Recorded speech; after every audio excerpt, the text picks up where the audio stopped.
exit payment. I beg to move. The question is that the bill be now read a second time. Mr. Wilde.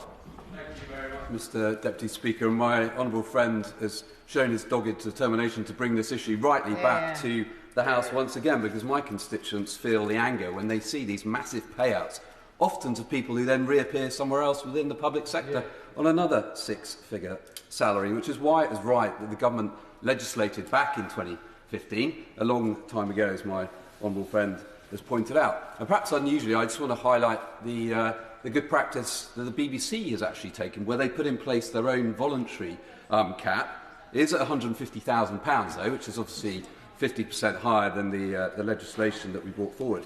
And they only did that, of course, because they paid £450,000 to the Director General, who was only in post for a matter of 54 days. And I'm sure my humble friend will share my concern at the figures in the latest annual report that over the last 2 years, the BBC has paid out £127 million in severance payments. 430 of those payments were in the bracket of £100,000 to £150,000. And whilst part of this is about reducing the headcount of the BBC, which is too large and they need to deliver much better value for the taxpayer, that is still a very high level of money.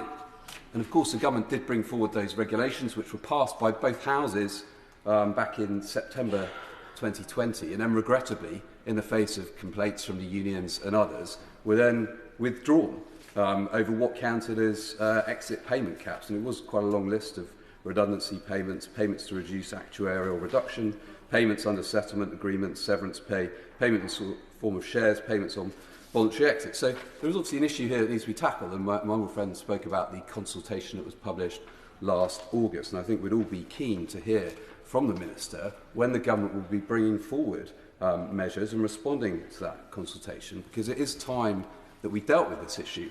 We legislated for it back in 2015. It's now 8 years on, and my constituents want to see action here. They want to see an end to these high level of payouts. Deputy Speaker, and I commend the member for